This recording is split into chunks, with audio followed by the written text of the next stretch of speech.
Bueno, muy buenos días. Vamos a dar inicio entonces a la sesión. Eh, bueno, listo. Entonces, habíamos quedado en la sesión pasada en el tema 7.4 de alumbrado y señalización de motocicletas. Habíamos visto de pronto algunos defectos que podían tener algún vacío dentro de la norma de la descripción pues del propio defecto o de la revisión de cómo se hace de pronto esto, la determinación de si se encuentra o no se encuentra alguno de los defectos. ¿Listo? Entonces, por otro lado, llegamos al numeral 742 donde me dice que ahora vamos a hacer la prueba de alumbrado y señalización a través de un elemento, bueno, un equipo de medición que se llama alineador de luces con luxómetro. Me dice que con él se busca detectar dos defectos. Primero, la intensidad de luz menor a 2.5 kilolux a un metro o a 4 lux a 25 metros. Y me dice que se debe acelerar la moto hasta lograr la mayor intensidad de luz. Y segundo, la desviación de cualquier haz de luz en posición de bajas si está fuera del rango de 0,5 y 3,5 siendo 0 el horizonte y 3,5 la desviación hacia el piso. Es decir, me determina las diferentes características que debe tener un rayo de luz, ¿cierto? En la motocicleta.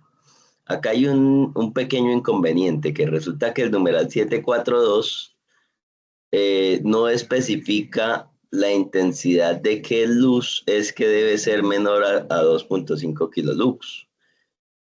Veíamos que en el numeral 6 sí se especificaba y me decía que los rayos de luz baja. Entonces, eh,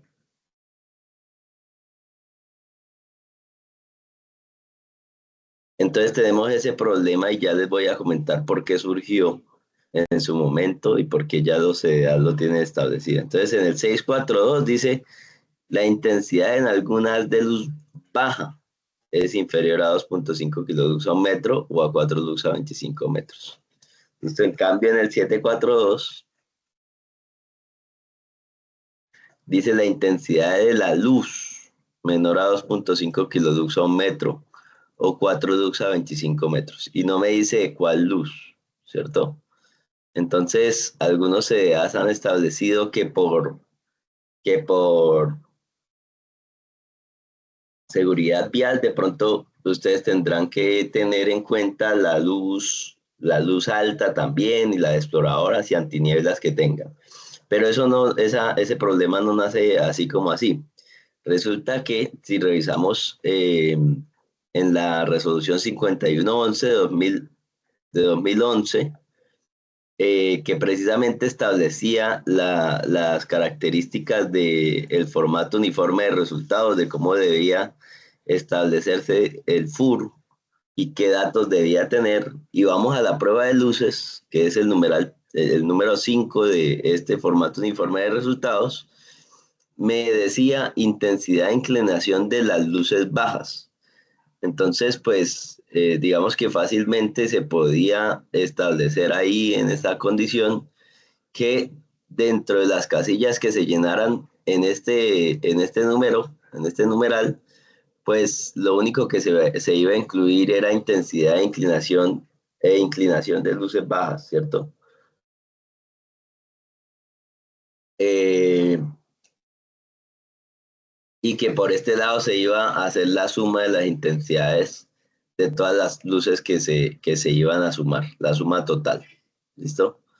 Entonces, pues digamos que el formato uniforme de resultados no daba de pronto eh, espacios para ubicar valores de intensidad o inclinación de luces, pues valores de intensidad sobre todo de luces altas. Entonces, pues digamos que según la resolución 5111, pues no había problema, porque aunque usted no tenía ese vacío en la norma, pues se solucionaba por medio de la resolución que le estaba diciendo directamente que sume solamente las intensidades e inclinaciones de las luces bajas.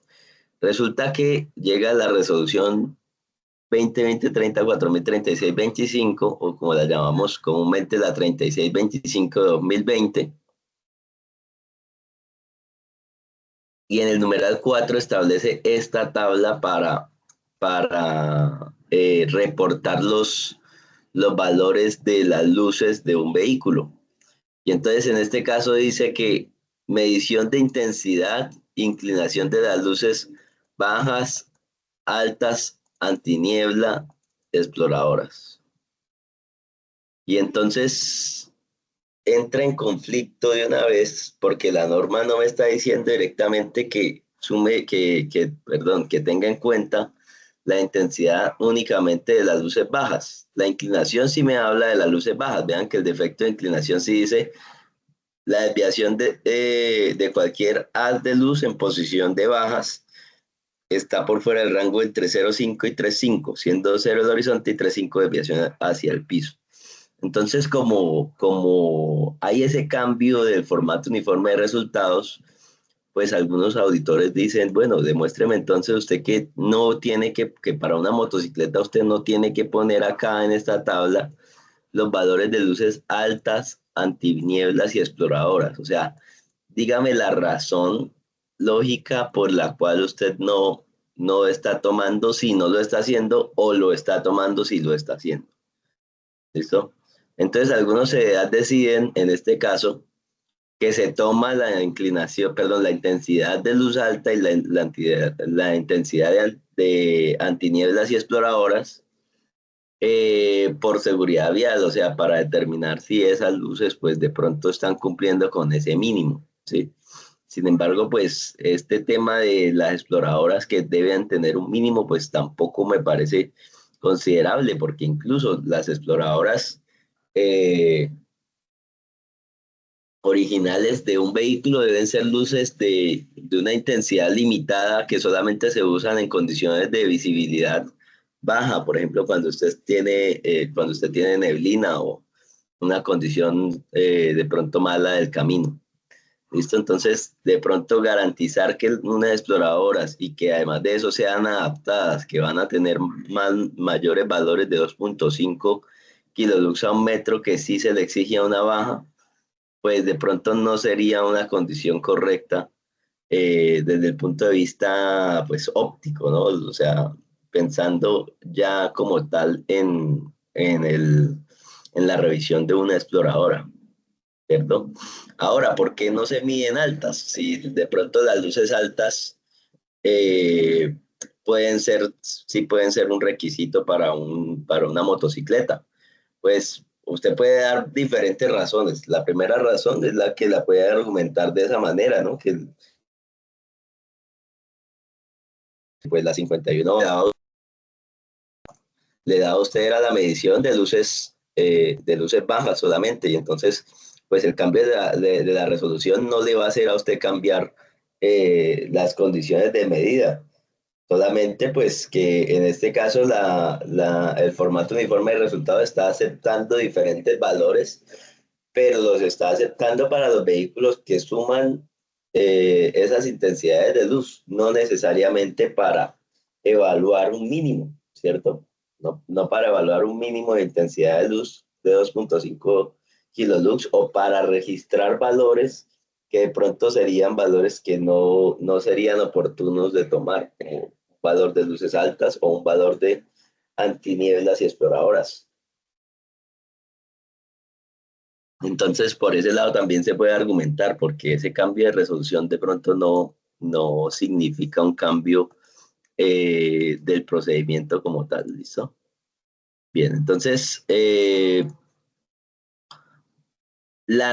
digamos, otra de las opciones es yo argumentar que sí estoy revisando la alta por seguridad vial, ¿cierto? Pues estoy tomando la intensidad de luz de la alta o las altas que tenga la motocicleta, ¿cierto? Podría yo de pronto decir que yo considero dentro de mi CDA que esa luz alta debe ser o deberá ser una luz mínima como requisito para una motocicleta. Y así argumento el por qué estoy de pronto determinando esos valores y que esos valores sean mínimos.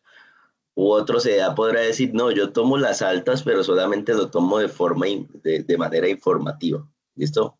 Para mí, la explora, desde mi punto de vista personal, las exploradoras, pues en una moto, no suelen ser originales, primero que todo. Entonces, una luz no original y además de eso, una luz exploradora no debería garantizarse una intensidad mínima de luz, ¿cierto? Eh, Porque sería de pronto ir a buscar un defecto en una condición que no realmente no es necesaria, o sea, se tendría de más, algo adicional que pues desde mi concepto no sería necesario.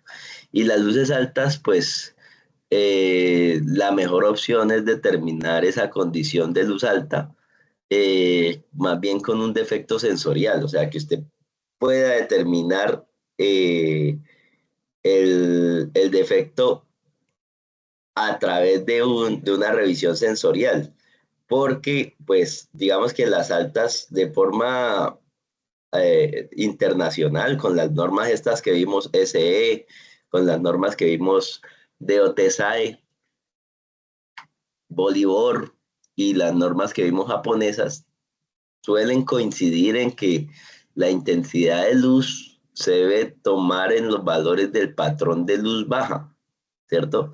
Debido a que en la carretera lo que usted está proyectando para no esto perjudicar a la persona que viene a contraflujo es un patrón de luz baja y por eso usted necesitará un máximo y un mínimo de luz baja que garantizar, ¿cierto? Un máximo tal que no esto obstruya la visión de pronto de la persona que viene a contraflujo y un mínimo suficiente para que usted pues precisamente pueda ver, ¿no? La carretera. Entonces suelen coincidir también tanto las normas internacionales como los fabricantes de vehículos que cuando usted enciende la luz alta eh, y la luz alta enciende correctamente, lógico, eh, usted va a tener un rayo de luz con superior intensidad que el de la luz baja, porque precisamente la proyección se hace hacia el horizonte, mucho más profundo. Entonces, la luz alta de una motocicleta de por sí va a tener mayor intensidad que una luz baja.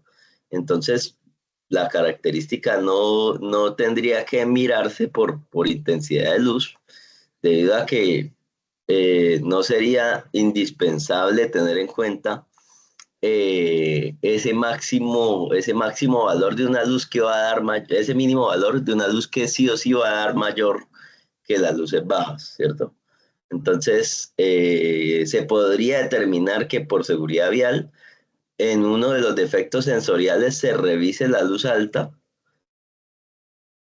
y la luz baja se revise de forma mecanizada, ¿cierto? Y también pues incluso sensorial o bueno, como se quiera tener en cuenta, ¿cierto? Pero, mejor dicho, darle no una medición a la luz alta, sino más bien un defecto sensorial. Ese sería como mi punto de vista, como entendiendo pues la situación un poco más lógica y normativa del asunto. Bien.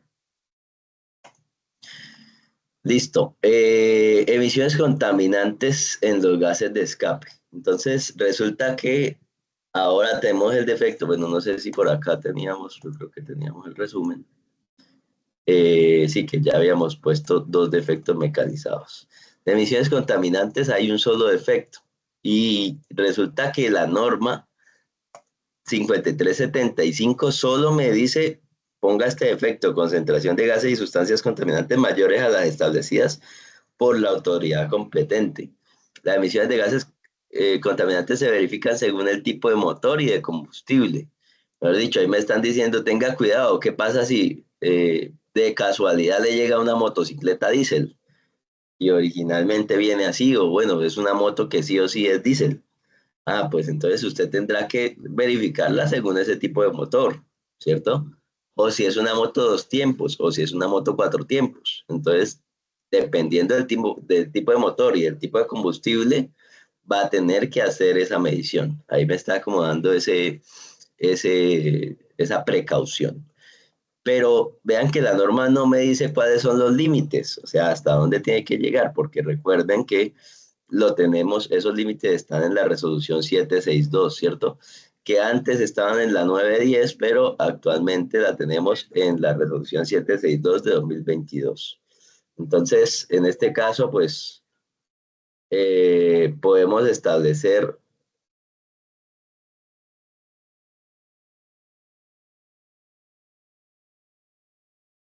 eh, establecer que esta resolución, pues, es la que nos dice las características o los límites máximos permisibles de la prueba de emisiones contaminantes. Entonces, para que no se tengan que aprender toda la resolución, aunque es bueno leerla por lo menos una vez en algún momento, toda completa, ¿cierto? Para enterarse de, no solamente de lo que se pide en revisión técnico-mecánica, sino también en el tema de importación y por qué los vehículos pues tienen que cumplir ciertas características.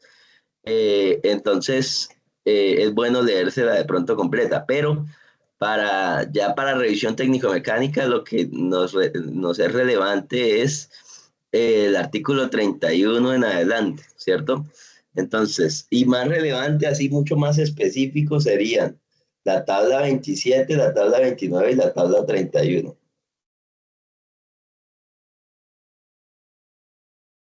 ¿Listo? Entonces, en la tabla 27 encontramos la tabla actual con la que se miden las emisiones contaminantes o con la que se limitan las emisiones contaminantes para las fuentes móviles de tres ruedas, para las motocicletas, para las cuadriciclos, para otros vehículos que tengan componentes mecánicos de motocicleta, como serían ciclomotores, cuatrimotos, bueno, tricimotos, aunque no lo nombran acá, pero ya están casi que haciendo referencia a ellos. ¿Listo? Y eh, contaban a partir de los 6 meses después de entrar en vigencia la resolución. O sea, ya esto prácticamente que sí o sí tiene que cumplirse, ¿listo? Entonces, en motos dos tiempos tenemos dos categorías, 2009 y anterior y 2010 y posterior. 2009 y anterior, 3.5. Vean que en el monóxido todas deben estar por debajo de 3.5%. Y en los hidrocarburos, 8.000, 1.600 y 1.300. Y por acá me dice los límites máximos permisibles de emisiones eh,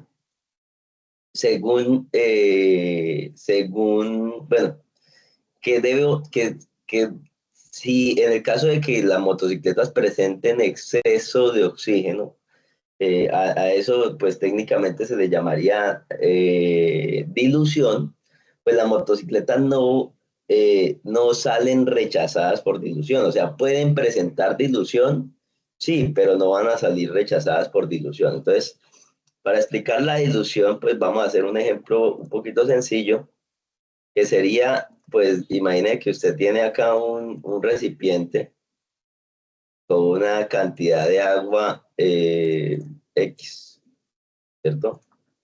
Y entonces todo esto es agua. Y entonces resulta que usted lo que quiere hacer es un aguasal, o sea, una mezcla de el solvente que sería agua y el soluto que sería sal. Y entonces, pues si usted tiene esta cantidad de agua y solamente le echa una pequeña pizca de sal, usted puede decir que esto apenas es lo que usted le echa de sal. Sí, bueno, ya. Así. Pues le echa poquitica sal. Y entonces usted puede decir que esa sal se va a diluir. Primero así, viendo el concepto así, pues la sal se va a diluir en el solvente, ¿cierto? Entonces, si hay muy poquita, digamos, concentración de los elementos que usted de pronto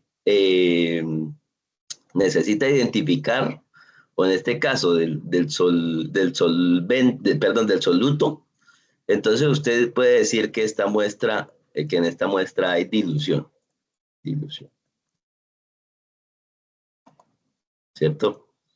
Es más o menos para entender ese concepto. Lo mismo pasa entonces con los gases de escape. Resulta que el motor de combustión, pues, ingresa o usted le adiciona ciertos componentes. Entonces, qué le ingresa al motor de combustión? Le ingresa aire y le ingresa combustible, ¿cierto? Entonces, lo que llamamos la mezcla, ¿cierto? Aire más combustible. En este caso, para una motocicleta, pues le va a ingresar, pues lo más común es que le ingrese gasolina, ¿cierto? Entonces, el aire se compone de oxígeno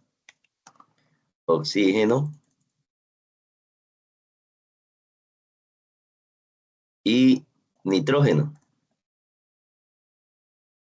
principalmente, ¿no? Hay de pronto otros elementos en menor concentración. Oxígeno aproximadamente el 21% y nitrógeno aproximadamente el 78%, ¿cierto?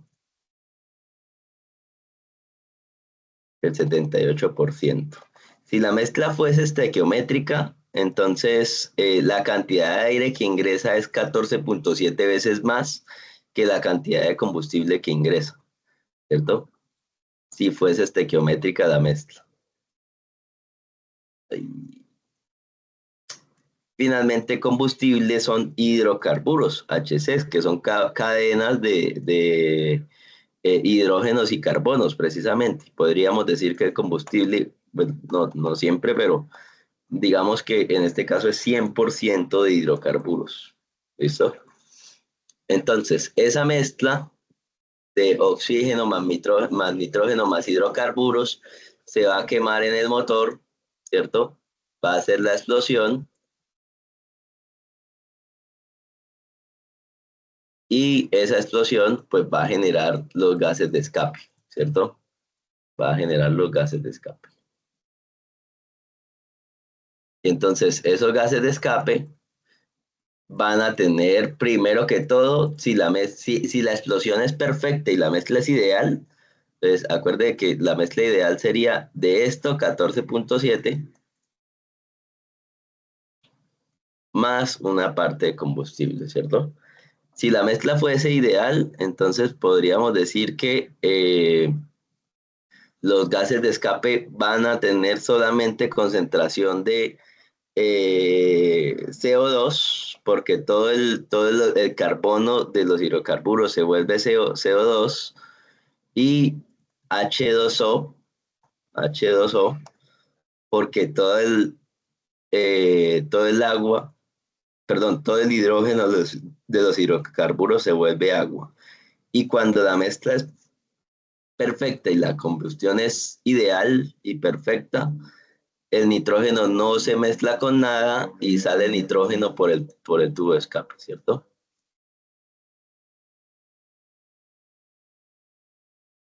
Listo. Entonces, además de eso, pues lo que va a salir, bueno, esto es una condición de una mezcla ideal o perfecta. Que sabemos entonces que el CO2 no es tóxico ni peligroso, pero sí es contaminante. El H2O pues es agua, nos la tomamos todos los días, no creo que sea mala. Y el nitrógeno lo respiramos como elemento principal dentro de la cantidad de esto, perdón, del aire. La principal muestra que tenemos es de nitrógeno, entonces tampoco va a ser problema para la salud ni nada de eso. Pero eso en una condición ideal, condiciones ideales de funcionamiento. Entonces, como las condiciones de Colombia de pronto no son tan ideales, bueno, no mentiras, los motores nunca son ideales, pero aún así, pues de pronto, un país que no tiene tantos recursos, pues de pronto no van a tener sus motores tan perfectos, entonces van a salir otras cuatro elementos por el tubo de escape. Lo primero que va a salir como presencia, no como un producto contaminante, sino como de pronto presencia de que la combustión no es tan perfecta, es el oxígeno libre, porque pues precisamente el oxígeno no se combine correctamente acá en el momento de la explosión, ¿cierto? Entonces,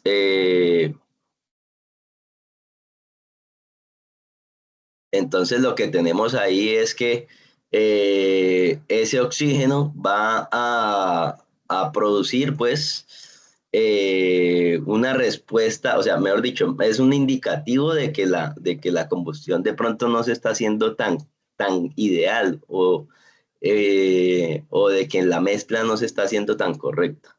¿Listo? Además de eso, puede ser que como salió oxígeno por aparte, la combustión no se hizo tan perfecta, o más bien de pronto la mezcla no se hizo tan correcta, entonces va a salir monóxido por el tubo de escape, ¿cierto? Monóxido por el tubo de escape. ¿Por qué? Porque el oxígeno que salió por este lado significa que no se combinó con el carbono totalmente, y entonces va a salir parte de ese monóxido, ¿cierto? O puede ser que incluso no se quemó la gasolina, entonces salen hidrocarburos por el tubo de escape, ¿cierto? Hidrocarburos crudos por el tubo de escape.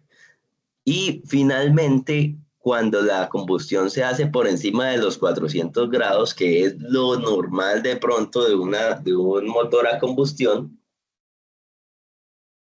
que se haga por encima de 400 grados, pues empiezan a producirse óxidos nitrosos. Entonces, el nitrógeno, o sea, los componentes del aire empiezan a chocar entre sí. O sea, oxígeno con nitrógeno empiezan a combinarse y entonces salen los óxidos nitrosos, los famosos NOx. ¿Listo? Los óxidos nitrosos. Eh,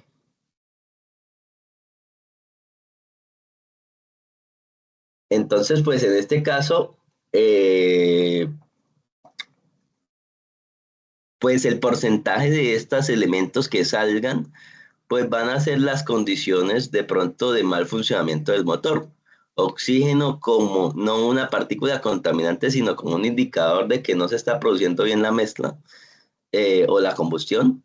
Y monóxido de hidrocarburos y óxidos nitrosos como una condición de pronto que ahí sí se están produciendo emisiones contaminantes. ¿Listo? Y vamos a adelantarnos un poquito eh, respecto al tema, ya que estamos acá en emisiones contaminantes, y vamos a decir que realmente, pues comúnmente los hidrocarburos, eh, pues de la gasolina, no sé si han escuchado el de los octanos. ¿Listo? Entonces los octanos son, por ejemplo, esta molécula, ¿cierto? Entonces, 1, 2, 3, 4, 5, 6, 7, 8 partículas de carbono y están unidas con diferentes hidrógenos, ¿cierto? 1, 2, 3, 4, 5, 6, 7, 8, 9, 10, 11, 12, 13, 14, 15, 16, 17, 18 partículas de hidrógeno, ¿cierto? Entonces, así como para resumirlo, lo podríamos poner así, carbono, carbono, carbono. Bueno, voy a ponerla de la siguiente manera, carbono, ¿cierto? Carbono, 3, 4, 5, 6, 7 y 8. Y todos estos tendrían enlaces con, eh, entre ellos,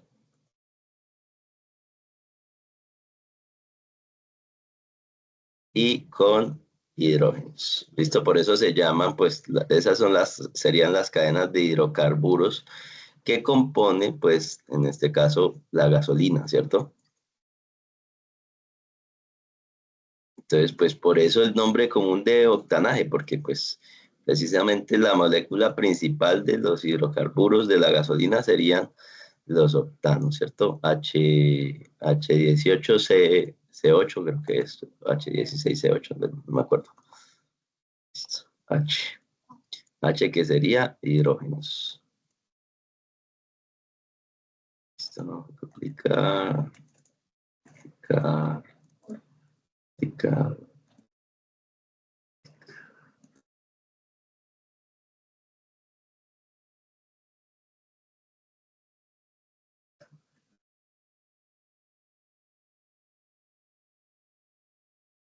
Listo, entonces, resulta que por los gases de escape, o mejor dicho, con el analizador de gases, lo que comúnmente podemos medir es esto, algo no que se llama octanos, sino que se llama hexanos.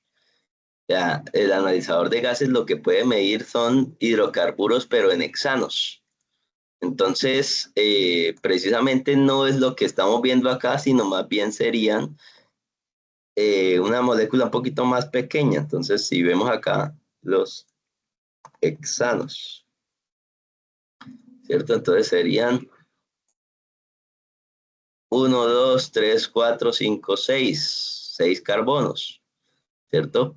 Unidos pues con los hidrógenos correspondientes, ¿cierto? Entonces, estos serían los octanos de la gasolina, pero lo que podemos medir, así de forma simplificada, tampoco le estamos metiendo ingeniería química, pero pues de forma simplificada lo que podríamos estar midiendo más bien sería hexanos, ¿listo?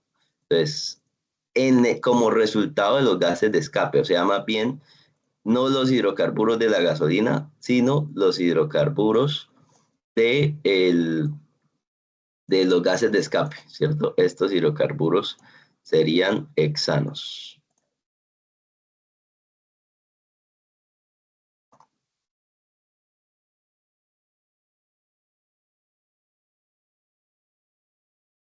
Que serían 6 carbonos. Tres, duplicar, duplicar. El otro.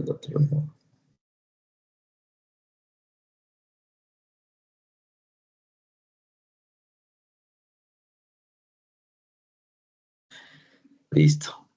Y con cadenas, pues, hacia ellos mismos. Eso sí, no sé si realmente es así, pero bueno, como para tener una representación gráfica, ¿no?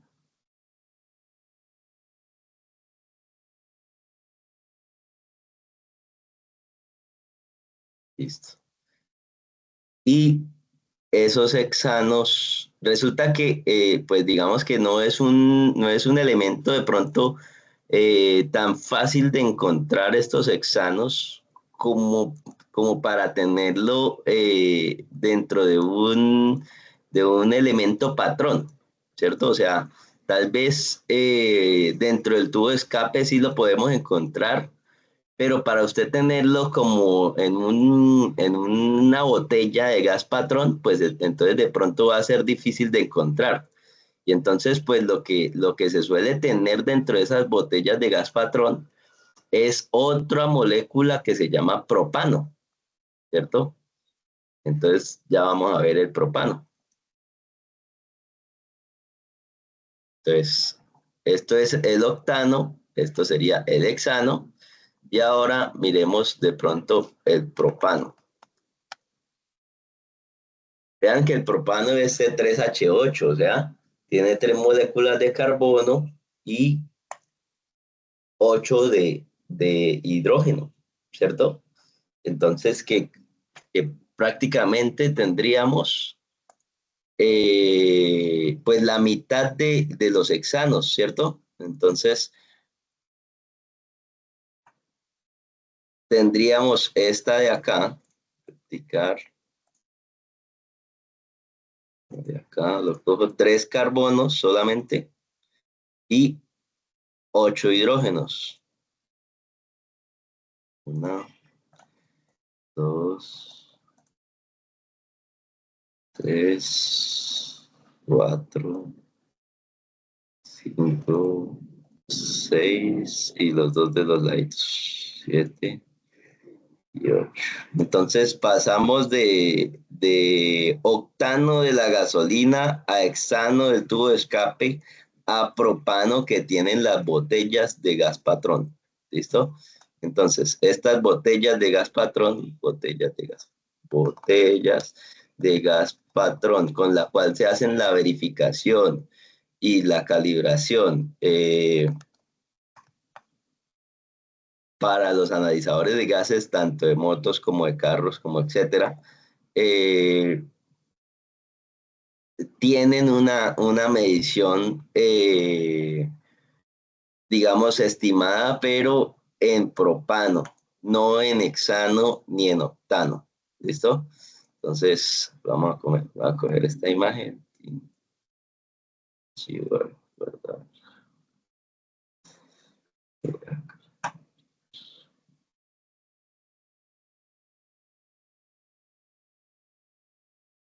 Entonces, significa en este caso, pues que esas botellas de gas patrón que se usan para la verificación cada 3 días de los analizadores de gases y la calibración cada que termine el sistema, esto tienen es concentración de hidrocarburos en propano.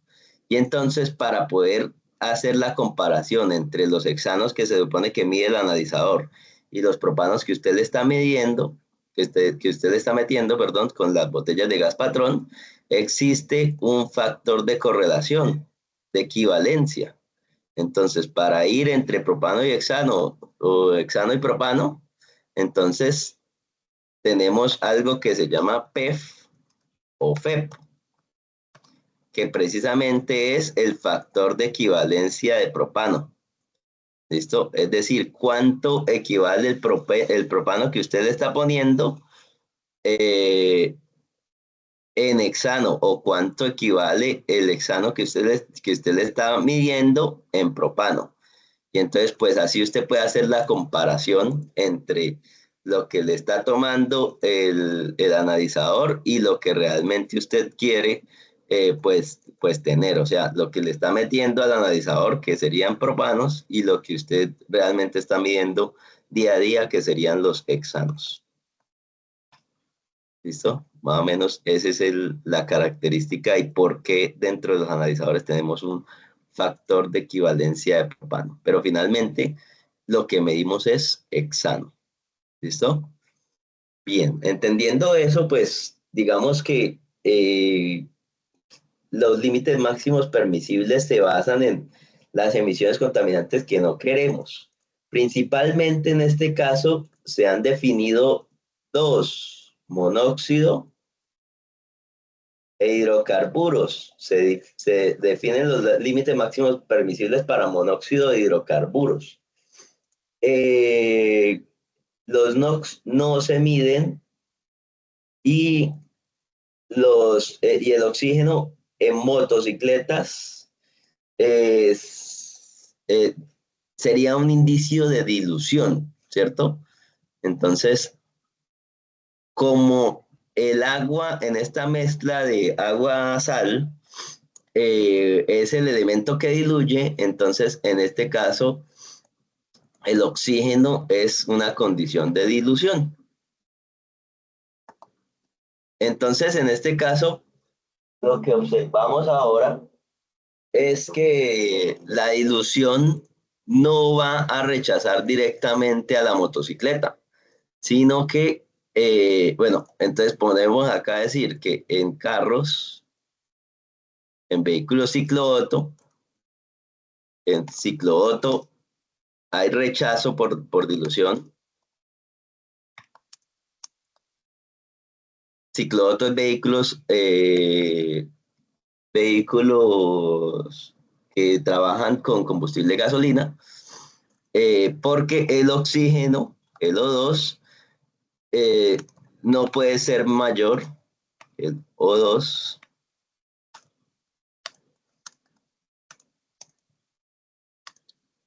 que 5%, o por otro lado, si el soluto es muy poquito, o sea, muy menor que el solvente, entonces también se podría considerar dilución. Ni el CO2 puede ser menor que 7%. ¿Listo? En ciclo Otto. Pero en motos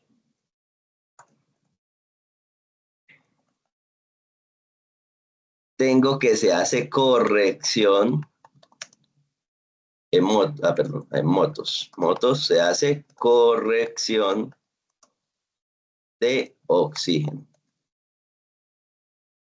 de O2. ¿Listo? En motos se hace corrección de oxígeno. Voy a ponerlo por acá y le mando la flecha hasta allá para que me quepa.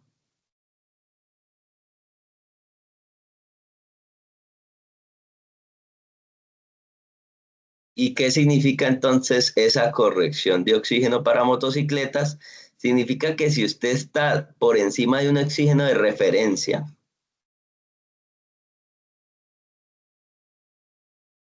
usted va a eh, tener que corregir los valores de los contaminantes monóxido de hidrocarburos. ¿Listo? Entonces,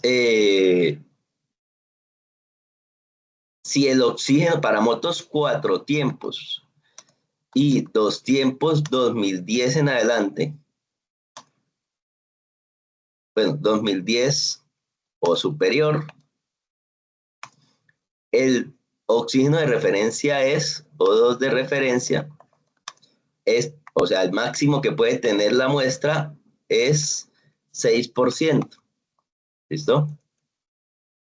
Pero para motocicletas, 2 tiempos, 2009 o anterior, 2 tiempos, 2009 o anterior,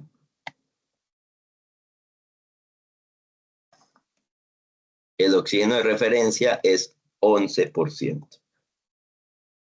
¿Listo?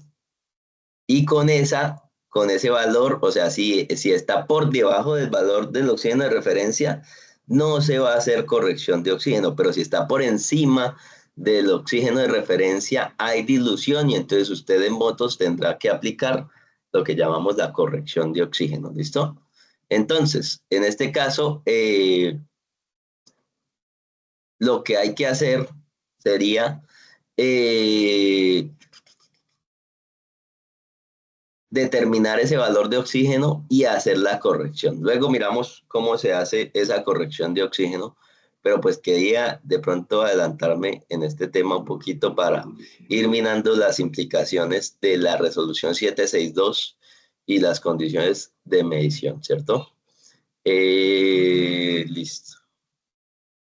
Eso más o menos sería el tema de la dilución. Bien, no sé si hay preguntas por ahora o quedó todo claro. Las emisiones de NOx no se tienen en cuenta.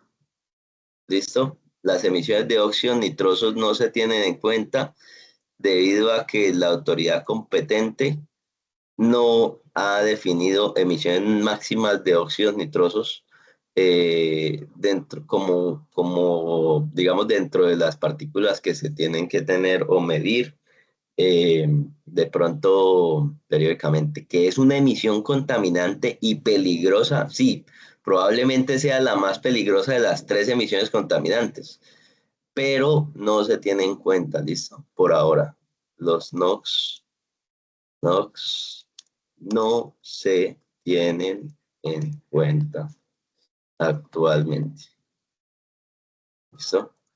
Actualmente, o sea, eh, 15 de julio de 2024, por ahora no ha salido nada acerca de las mediciones de NOx. Listo. Listo, entonces por eso acá ya le resumí el párrafo, porque dice límites máximos permisibles 3.5, 3.5, 3.5, dependiendo del modelo, hidrocarburos 8.000, 1.600 y 1.300. Y el parágrafo dice los límites máximos permisibles de emisiones son establecidas para un valor de exceso de oxígeno máximo de 11% para motocicletas, fuentes móviles de 3 ruedas, cuadriciclos, demás fuentes móviles terrestres de carretera, componentes mecánicos de motocicleta, motocicletas de 2 tiempos, año modelo anterior a 2010, y máximo de 6% para motocicletas 4 tiempos y de 2 tiempos, año modelo igual o superior a 2010. Para verificar el cumplimiento de los límites de CE, O y HC, los valores obtenidos con concentraciones de oxígeno superiores a los máximos establecidos deberán ser corregidos y ajustados según la siguiente ecuación, la cual deberá ser integrada al software del equipo de medición. La ecuación para obtener los valores corregidos es la siguiente y me muestra entonces cómo se halla el valor corregido real. ¿Listo? Además de eso, me dice que la motocicleta fuente móviles terrestres de 3 ruedas, no sé qué, deberán cumplir con los límites máximos permisibles de emisión establecidos en las tablas 30 y 31 los respectivos procedimientos de evaluación según aplique. Es decir, vea, 30 y 31, ¿qué me está hablando? 30 y 31 me habla de motores de encendido por compresión. O sea, lo que me está diciendo en ese parágrafo es que si le llega a llegar, o sea, si llega a usted tener una motocicleta con encendido por compresión, o sea, motocicleta ciclodiesel, o sea, que funcione con ACPM, entonces usted no va a usar las tablas 30, 26 y 27, sino que va a aplicar más bien las tablas 30 y 31. ¿Por qué? Pues se curan de salud por si de pronto a algún fabricante se le da ahora por de pronto tener referencias comerciales de motocicletas diésel, ¿cierto? Entonces, ojo, si le llega una diésel, use los parámetros del ciclo diésel y entonces tendrá que usar usted la medición para la motocicleta como ciclo diésel y no como ciclo Otto. ¿Listo? Bien. Bien, parece que no hay preguntas todavía, entonces podemos continuar. Listo. COIHC, entonces acuérdese que para motos, tabla 26, 27,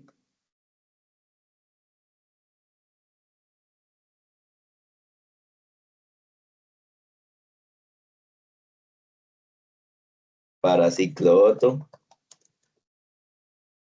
tabla 29, y ya, porque ciclodiesel no se mira como tal monóxido de hidrocarburos. ¿Listo? Entonces, resolución 762 de 2022.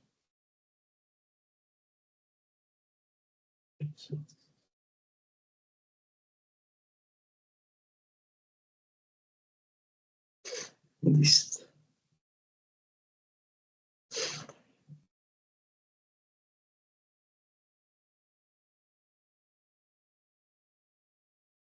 Listo. Tin, tin, tin.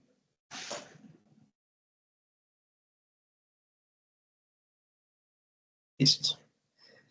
Sistema de frenos. Llegamos al numeral 7.6 de la norma. Sistema de frenos. Entonces, recuerden que pues la norma subdivide mucho más el sistema de frenos de pronto para detallarlo un poquito más, ¿cierto? Entonces, lo primero que me dice es pedal de freno trasero, manigueta o freno delantero. Y recuerden que en este caso es el único defecto de pronto que la norma en motos me exige una característica principal, que es que debo hacerla, bueno, para la inspección, como una condición para la inspección, que es que esta inspección se debe realizar con el vehículo apagado, aunque se ha identificado de forma no normativa que hay otros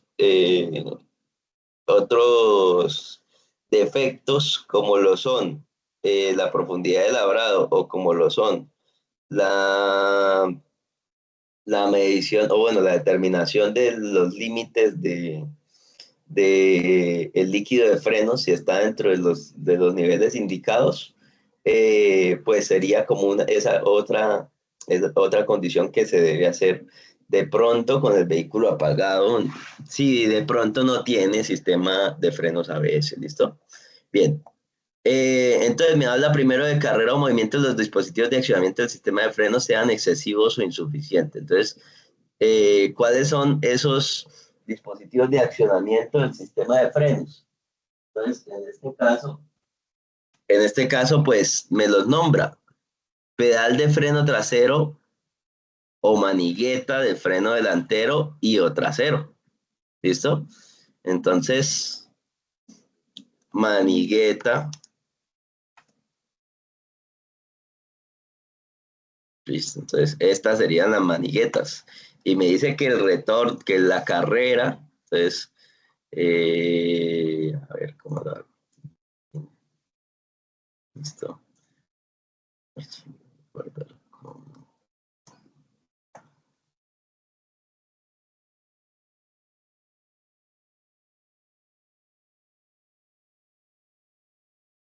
Listo.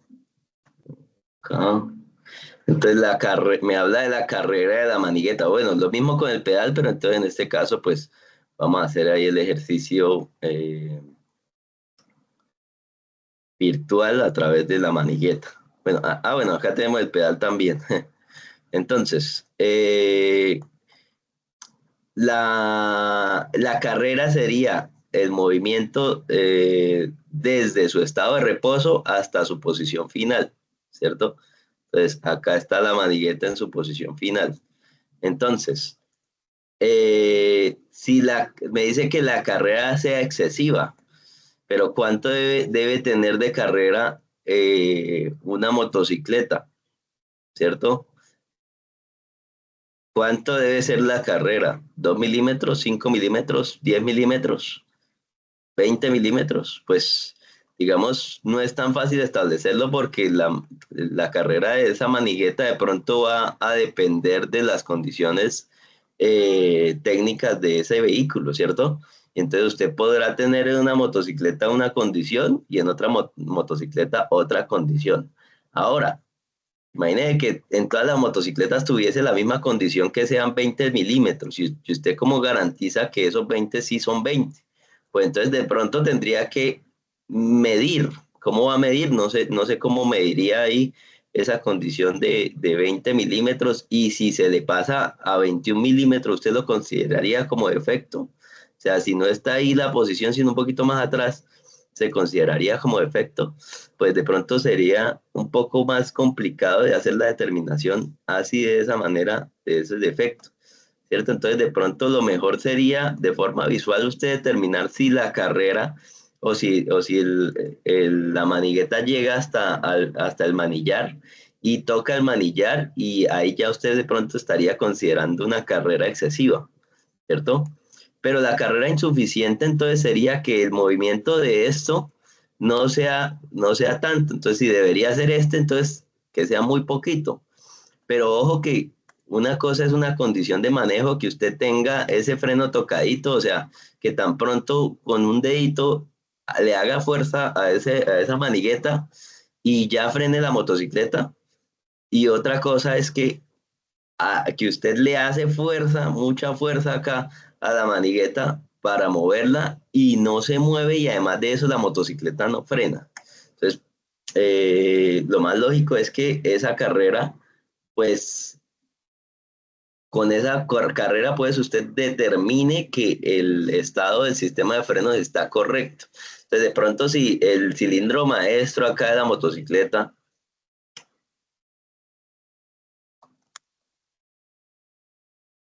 está muy deteriorado y entonces el émbolo del cilindro maestro está desgastado, pues de pronto usted podrá evidenciar, a ver, esta es la manigueta,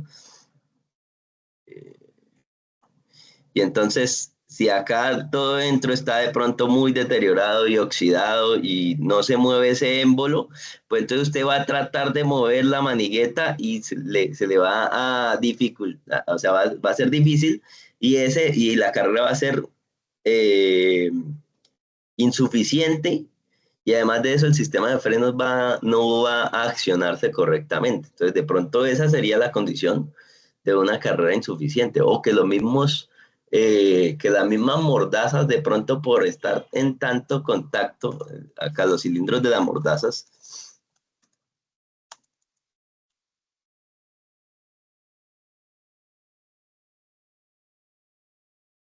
bueno, acá está el despiece. Entonces, que estos cilindros de las mordazas, por tanto deterioro, por tanta humedad que le haya entrado, estén oxidados y casi que pegados hacia dentro con la mordaza, este pistón de la mordaza, de pronto eso haga que no haya correcto deslizamiento, entonces usted trate de accionar el freno y la carrera no le da porque el líquido de freno está ahí tratando de comprimirse, pero no se comprime y no mueve ese pistón de la mordaza, ¿cierto? Y entonces eso sería una condición incorrecta de funcionamiento del sistema de frenos y ahí usted la podría evaluar por esa carrera insuficiente del sistema de frenos, ¿cierto?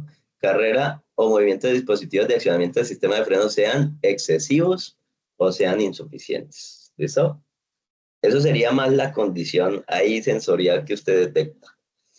Pero que un freno con una pequeña carrera frene bien, pues para mí, desde mi punto de vista personal, no es una condición insegura. ¿Listo? Ahora retorno inadecuado de pedal o palanca. Entonces ahora imaginen que la manigueta se quede ahí en esa posición, en esta posición. Ah, pues entonces sabemos que de pronto el sistema de frenos no está de forma correcta haciendo su función. De pronto lo mismo que pasa, el cilindro maestro de la bomba de frenos está deteriorado o oxidado y se está quedando pegado en el retorno. O de pronto los cilindros de la mordaza le está pasando lo mismo. O en los pedales de frenos mecánicos, cuando tengo un freno de banda de motocicleta.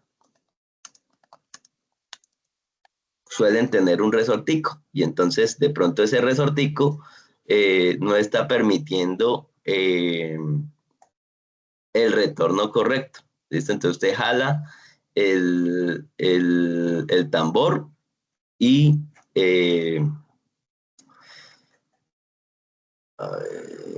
freno de tambor. Acá hay como una animación.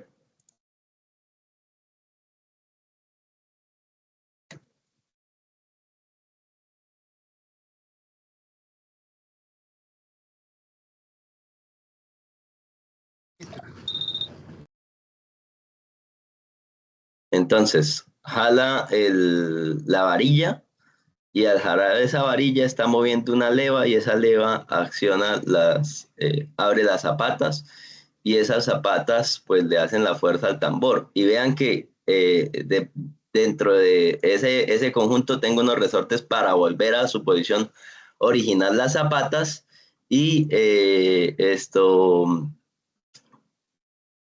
pues retorna también el pedal del freno, en este caso, ¿cierto? Con un freno mecánico. Abro las zapatas, detiene el movimiento y retorna el movimiento a un movimiento normal eh, perdón, a una posición normal o a la posición original del sistema. Entonces me habla de ese retorno inadecuado del pedal o palanca. Y finalmente, que usted detecte una inoperancia total del freno de alguna de las ruedas. O sea, usted que determine que alguna de las dos ruedas usted la trata de frenar y sigue derecho, ¿cierto? Completamente, nunca frena, porque eso sería inoperancia total. ¿Listo? Bien, finalmente me habla de, bueno, cuando usted tenga sistemas de frenos mecánicos va a tener que revisar esas guayas. Ojo que lo que mencionábamos, ¿no? Ese efecto de guaya está en el numeral 7.6, hace parte del numeral 7.6.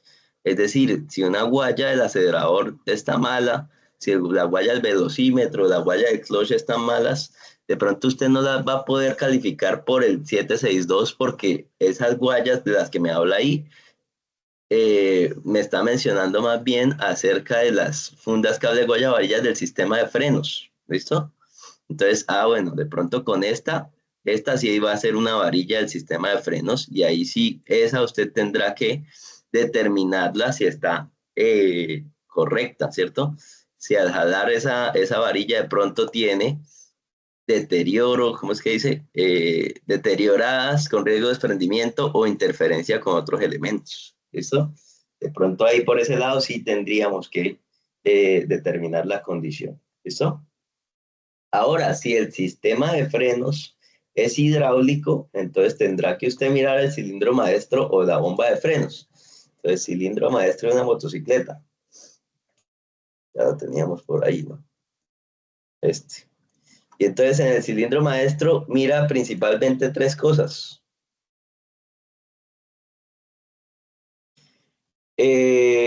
Deterioro. Bueno, primero que como tal el cilindro maestro, que en este caso es todo el conjunto, pero el cilindro maestro como tal es el de abajito. Entonces usted mira el deterioro, la fuga de líquido y el riesgo de desprendimiento. Es decir, tendrá que identificar el cilindro maestro y empezar y coger y moverlo, ¿cierto? Y al moverlo de pronto estará haciendo la determinación de ese riesgo de desprendimiento. ¿Listo? También habla de la cantidad de líquido de frenos que estén por fuera de los niveles. Entonces, acá el visor de líquido de frenos va a tener ese nivel mínimo. Visor de líquido de frenos. ¿Listo?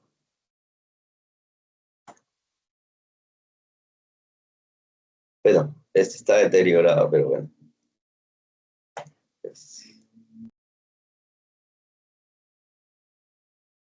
Entonces, este visor de líquido de frenos que vean que en este caso tiene,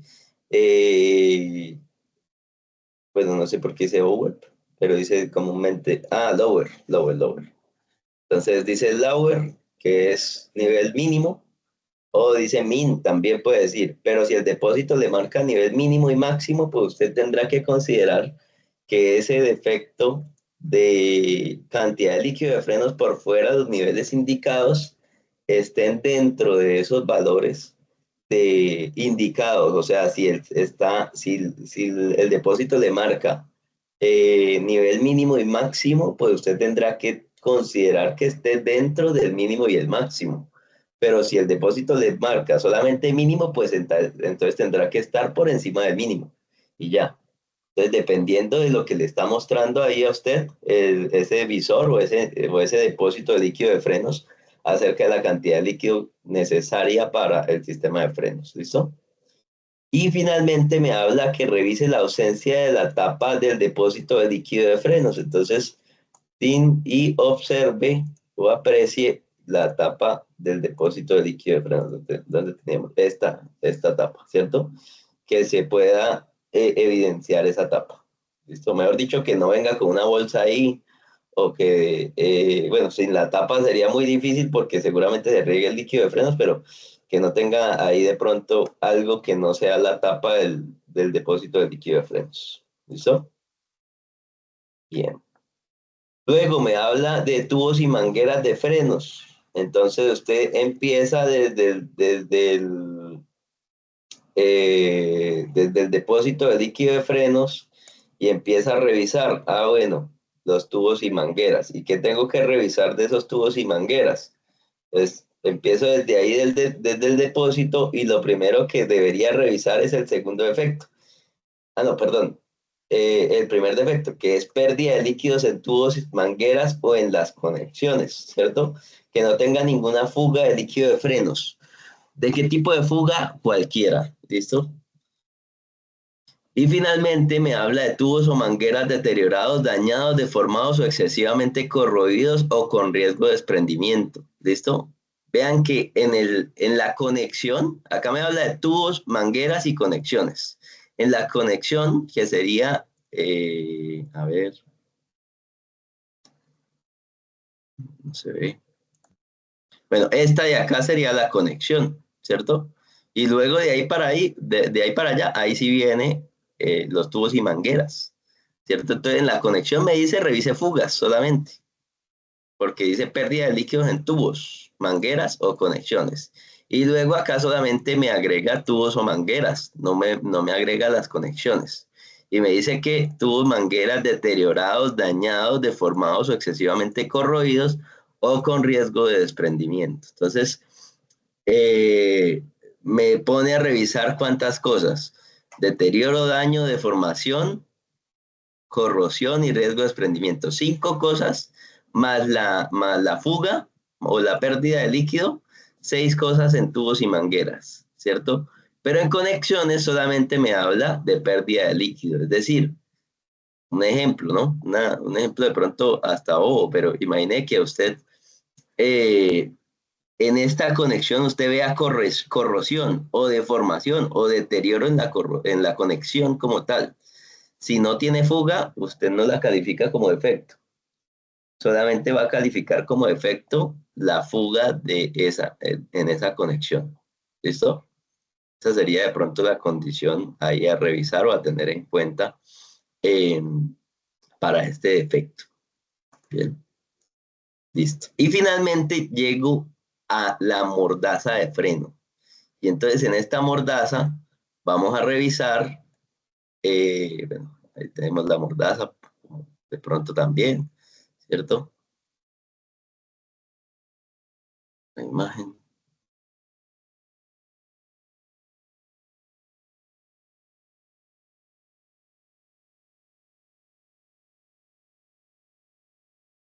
Sí, esto.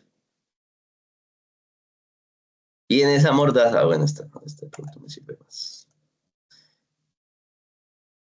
¿Qué pasa? Y en esa mordaza lo que reviso es fugas visibles o con riesgo de desprendimiento y que falten de pronto algún tornillo.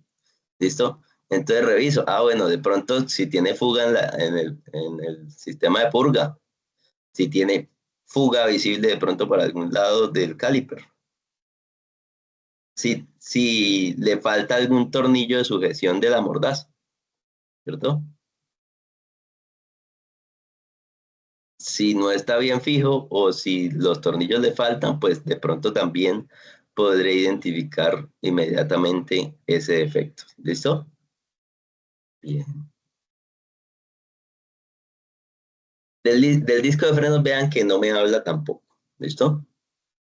Bien, condiciones por medir las mismas que veíamos en carros: el frenado de las ruedas, la progresión no gradual del frenado o agarre, el retraso anormal en el funcionamiento de los frenos en cualquiera de las ruedas, la existencia de fuerzas de frenado en ausencia de acción sobre el mando de freno, o sea, que una rueda esté frenada, y la eficacia de frenado, que es la que finalmente se determina y que debe ser por encima de o superior al 30% en motocicletas.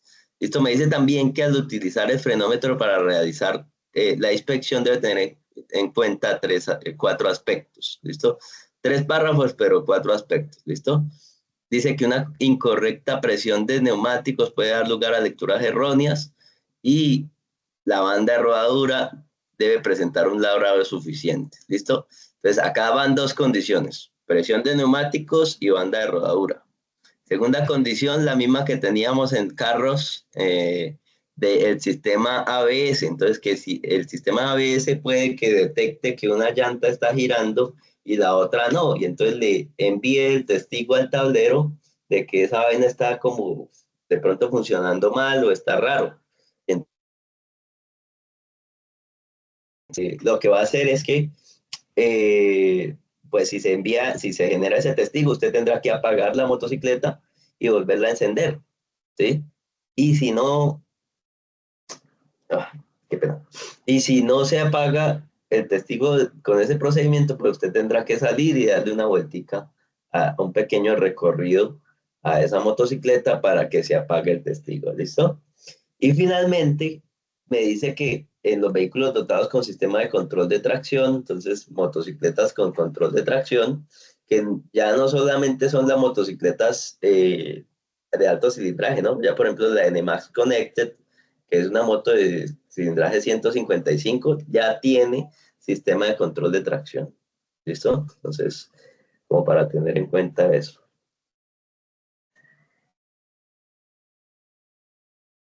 ¿Listo? Entonces, el control de tracción. Entonces, Listo, que determina en todo momento la velocidad de las ruedas y determina cómo se va haciendo la condición de frenado de las ruedas en las motocicletas. ¿Listo? Y cómo controlo tanto los inyectores como el sistema de encendido, como el sistema ABS para que la moto no pierda o no se deslice en ningún momento. ¿Listo? Entonces, una forma fácil de identificar que una moto pueda o no pueda tener control de tracción es primero identificando que la motocicleta tiene que tener sistema ABS tanto adelante como atrás. ¿Listo? Entonces, si la moto no tiene ABS adelante y atrás, entonces la moto no tiene control de tracción. Para tener ABS en motocicletas, lo más probable es que va a tener usted sistema de frenos de disco adelante y atrás. Esto es, si usted ve una moto que no tiene frenos de disco, pues usted de una vez la descarta y dice, no, pues esa no tiene control de tracción. ¿Sí? O si tiene solamente disco adelante y atrás no tiene, pues muy probablemente en el 95% de las veces no va a tener control de tracción. ¿Listo? Ahora, si le ve disco adelante y atrás, búsquele a ver si tiene sensor del ABS. Entonces, ABS motos. Entonces usted le busca, bueno, listo, este es el disco de frenos, este es el disco de frenos y dentro de ese disco tiene un pequeño disco dentado que es esa rueda fónica de un encoder que está determinando la velocidad de todas de las ruedas. Entonces, si tiene tanto adelante como atrás sistema ABS, pues ahora sí usted sospecha que esa moto sí puede tener control de tracción. Y ahora le busca en el testigo o algún interruptor para ese control de tracción. ¿Listo? Entonces, bueno, en los carros sale así, pero en las motos suele salir de otra manera. ¿Listo? Eh,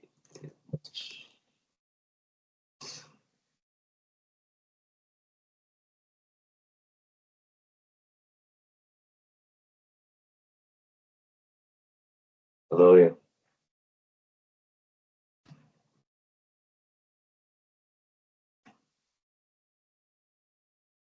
Puede salir así, ESP, porque tenga todo el sistema completo de control de tracción.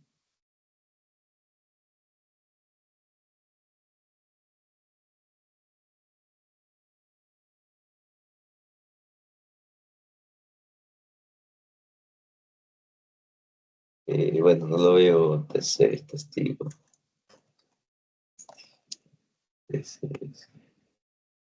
Bueno, suele salir más bien así, como este.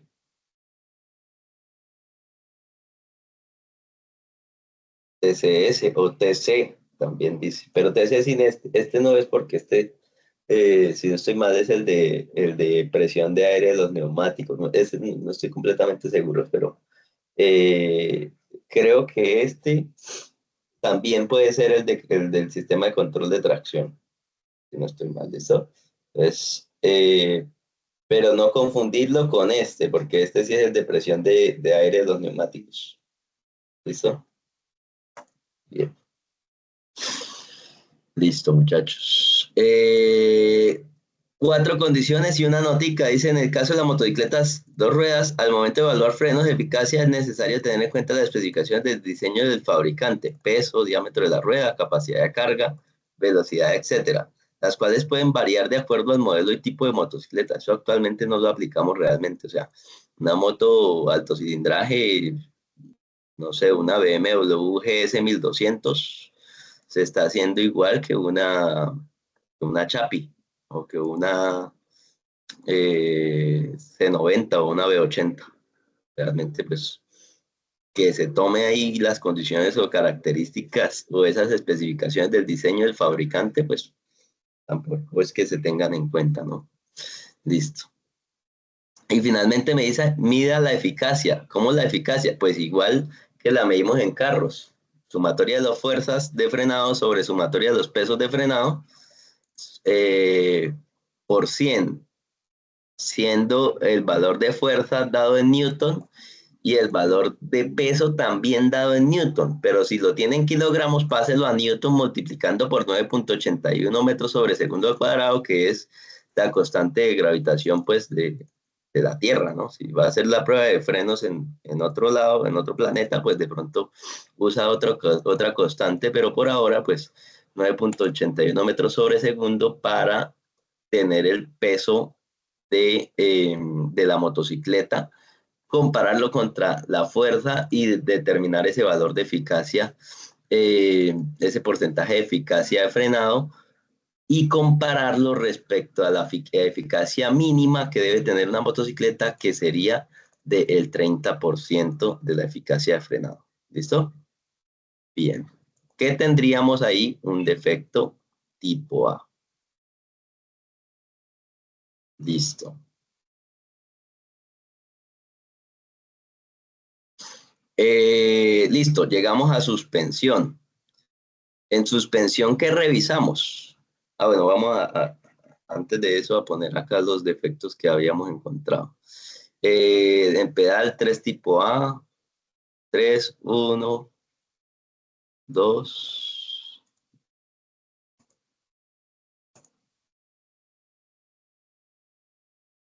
Entonces, duplicar.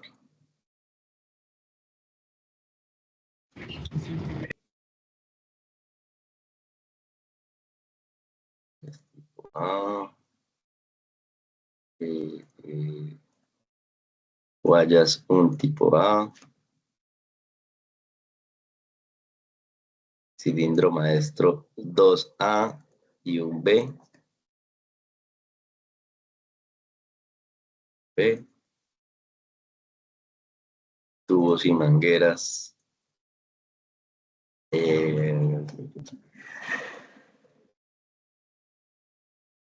Tubos y mangueras 2A, mordaza de frenos 1A,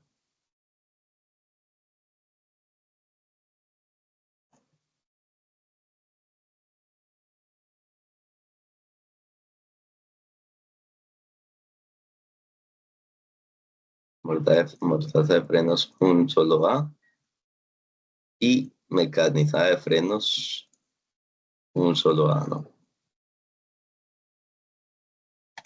Perfecto, tipo.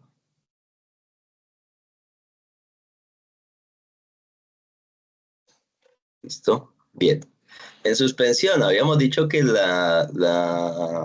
defectos de suspensión prácticamente que son los que mejor describen la condición física o real que se revisa en una motocicleta. Bueno, antes de eso, miremos a ver si hay alguna pregunta. No, ese que enviaron Marlon, ese es del ABS. No, ese no necesariamente es el de control de tracción, ¿listo? Que estaba buscando yo era el de control de tracción. Listo. Eh, en suspensión, tenemos primer defecto, mal estado de fijaciones al chasis de los elementos de la suspensión. Entonces, si usted tiene, por ejemplo, una suspensión, bueno, tipos de suspensión en motocicletas. Suspensión, motocicletas. Entonces, tenemos principalmente, lo podemos dividir en suspensiones delanteras y suspensión traseras. ¿Listo? Entonces, motocicletas, perdón, suspensión, motos. Entonces, suspensión delantera y suspensión trasera. ¿Listo? Suspensión delantera tenemos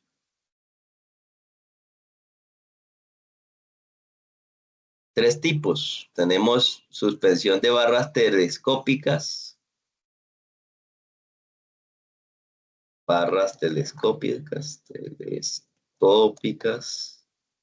suspensión de barras telescópicas convencionales, podríamos llamarla así, la primera. La otra la podríamos llamar telescópicas invertidas, barras telescópicas invertidas.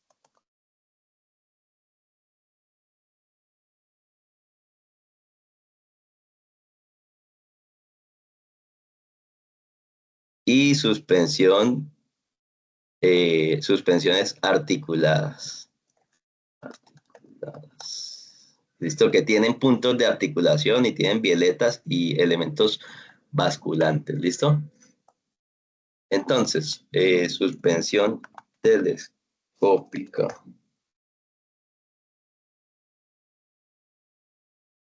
Listo, esta sería... a ver, esta es telescópica invertida.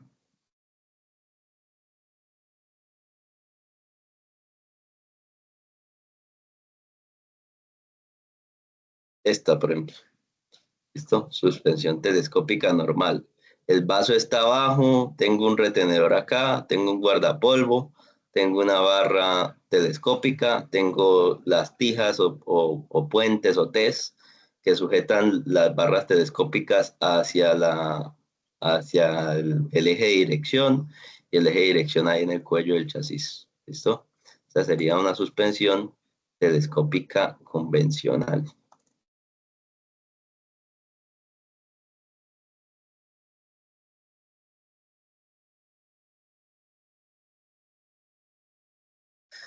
¿Listo?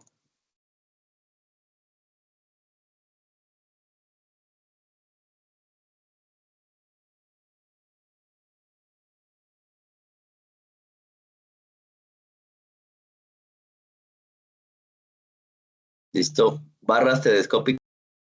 Sí. Suspensión telescópica invertida o barras telescópicas invertidas. Entonces la botella viene al revés, entonces viene desde la parte de arriba. La botella es la que se sujeta de la tija, y abajo tengo la barra. Entonces, cuando usted le hace suspensión a esa moto, pues es como si se bajara el vaso hacia encontrar la rueda. En cambio, cuando le hace el movimiento a las barras telescópicas convencionales, es al contrario, como si usted le hiciera, subiera esto. En esta se sube la rueda, en la otra es como si se bajara la motocicleta. ¿Listo?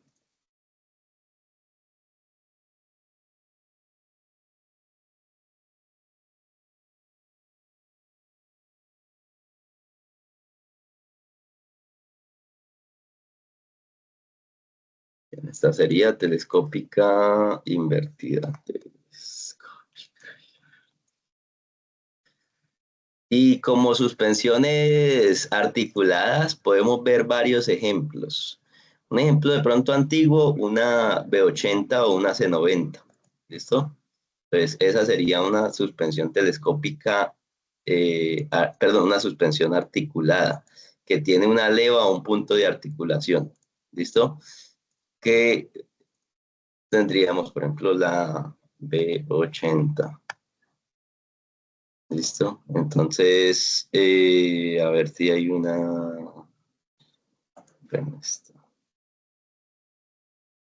Listo. Acá vemos que este es el punto de articulación. Entonces, la barra telescópica no llega directamente al centro de la rueda, sino que tiene ese punto de articulación.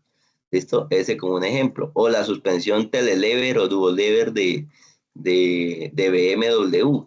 Entonces, para que digan, no, entonces esas motos viejas no llegan, solamente llegan motos nuevas. Ah, bueno, entonces la de BM también es una suspensión articulada. Entonces otro dirá, no, pues también BM no me llega. Entonces ya les doy otro ejemplo. Entonces, articulada 1.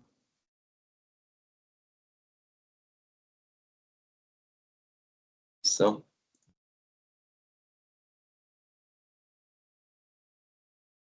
Y ¿dónde está esta? Les doy tres ejemplos: una moto más viejita, ¿sí? Una moto de suspensión dual lever.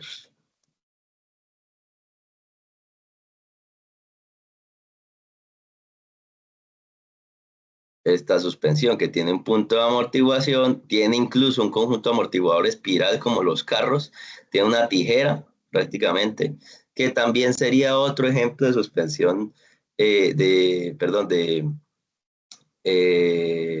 sí, de suspensión articulada, sí, pero de pronto un poquito más robusta, diferente, sí, una suspensión eh, que incluso tiene más condiciones por revisar. ¿Listo? Sí, eh, tuvo levers.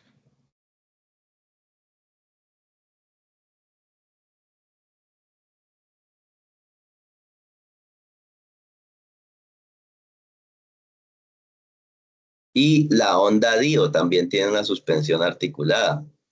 ¿Listo? Entonces, no, a mí no me llegan ni motos muy viejas ni motos muy nuevas. Entonces, la Honda Dio, que de pronto es una moto un poquito más común, ¿cierto? Y entonces usted le ve en la parte delantera y tiene una leva también, como si fuese la leva de de la V80. ¿Listo? También tiene una suspensión delantera.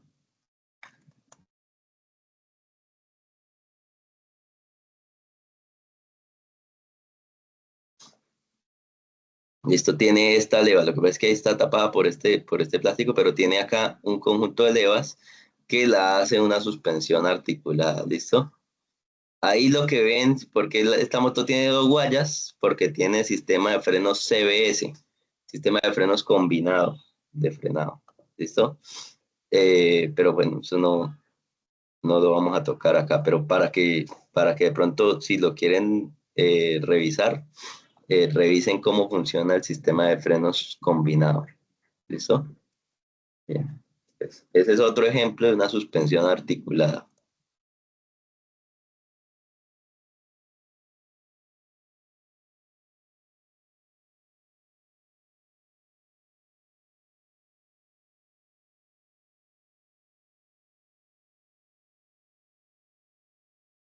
Listo. Y suspensiones traseras en motocicletas, pues podríamos decir que hay tres también, ¿sí? Más por la distribución de los componentes que como tal por fichas técnicas o así.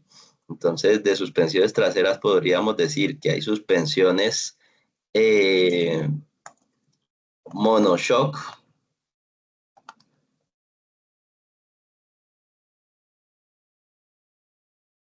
que hay suspensiones dual shock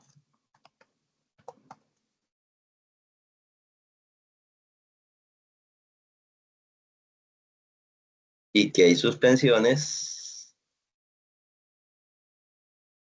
monoshock lateral o monoamortiguador lateral.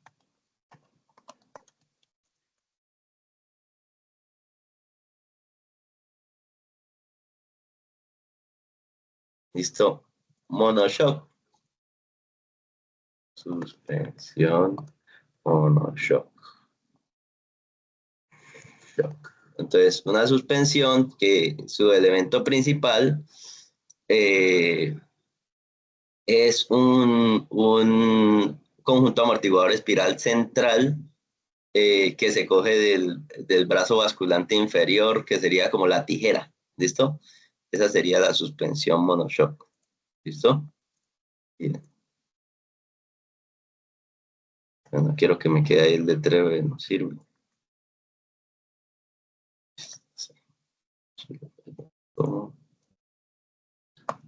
Shock. Ahora, la suspensión dual shock. Entonces tiene dos amortiguadores, uno a cada lado. ¿Listo? Eh, moto. Esto, por ejemplo. ¿Cierto? Un amortiguador y otro amortiguador, doble amortiguador. ¿Listo? Uno a cada lado. Sí o sí tiene que tener tijera porque agarra este amortiguador por el lado derecho y agarra el otro amortiguador por el lado izquierdo. ¿Listo? Bueno, conjuntos de amortiguadores espirales, ¿no? Dual shock. Y finalmente, la monoamortiguador lateral. Monoshock lateral. Como lo sería una motocicleta eh, esto tipo scooter, como lo es, bueno, el ejemplo ahorita moderno sería la Honda Navi, ¿no?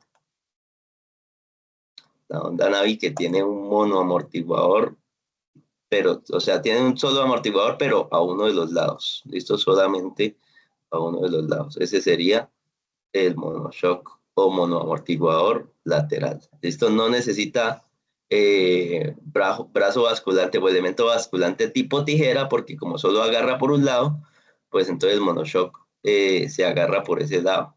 ¿Listo? El monoamortiguador se agarra por el lado.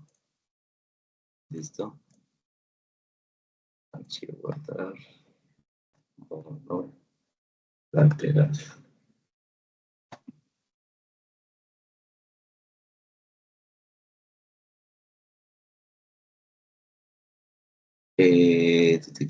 Monolateral.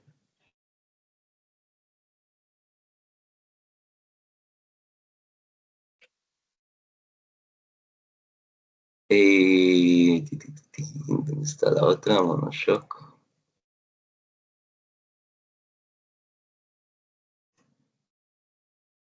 Y DualShock. No lo veo.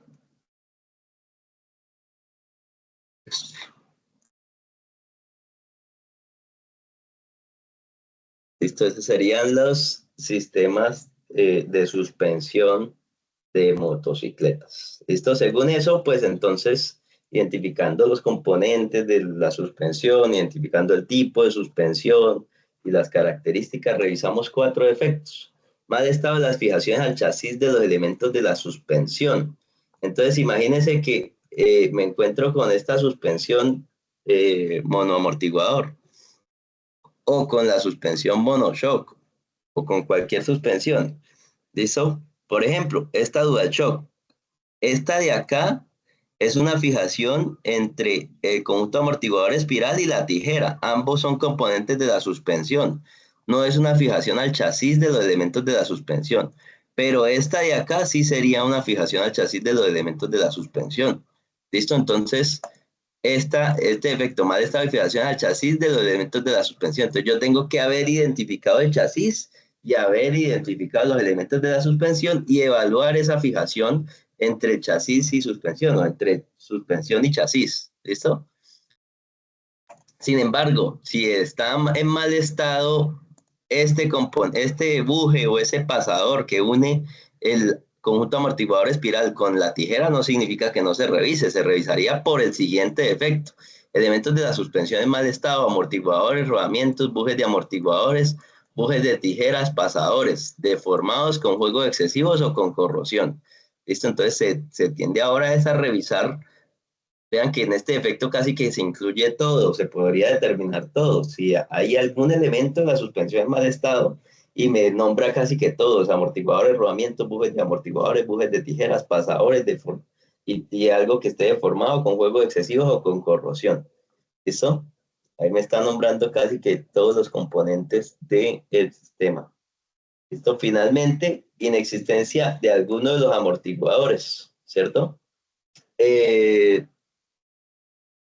Imagínense que pues tenga una moto DualShock y le quiten uno de los amortiguadores y la dejen monoshock lateral, ¿cierto? Pues si originalmente venía DualShock debería mantener sus 2 amortiguadores, ¿cierto? Eso sería como lo básico. Y finalmente, si esos amortiguadores tienen fugas visibles, ¿listo? Si los amortiguadores que tenga yo tienen fugas visibles.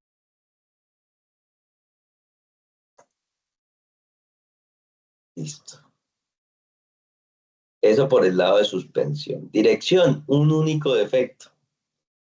Fijación defectuosa o con riesgo de desprendimiento en cualquiera de los elementos de la dirección. Entonces mueva la dirección de lado a lado, de arriba para abajo. Mire a ver si hay alguna fijación defectuosa o con riesgo de desprendimiento de los elementos de la dirección. Ese defecto, digamos que está completo, pero le falta algo, ¿no? Porque ¿qué pasa si la dirección, por el contrario, no es que esté con riesgo de desprendimiento, sino que no la han engrasado y está dura y está difícil de mover?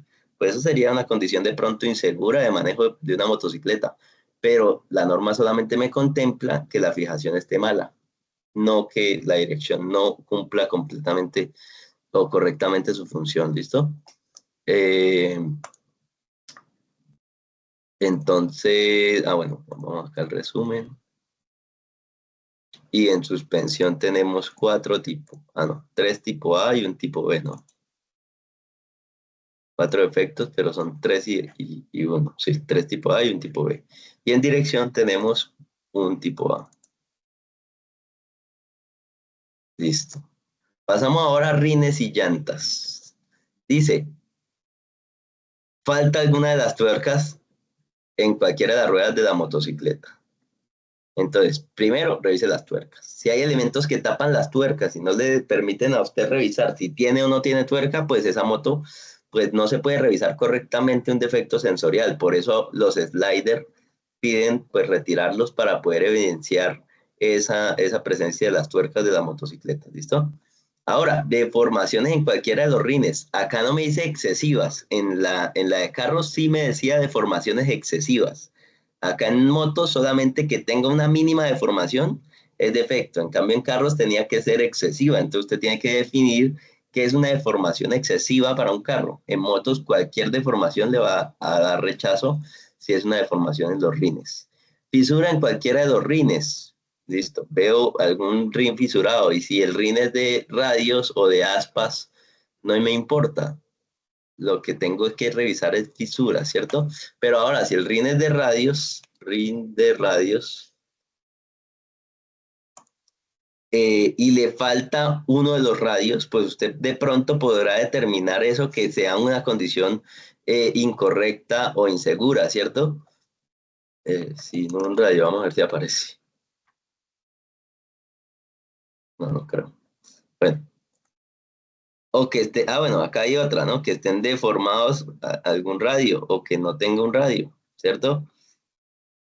Que esté roto el radio. Entonces usted tendrá que considerar cómo se revisa esa condición de eh, fisuras y deformaciones en cualquiera de los rines, en el caso de, pues, de los rines de radios de los vehículos. Uy, salte por allá, propano. Eh, listo. Además de eso, pitillos para rines de motos.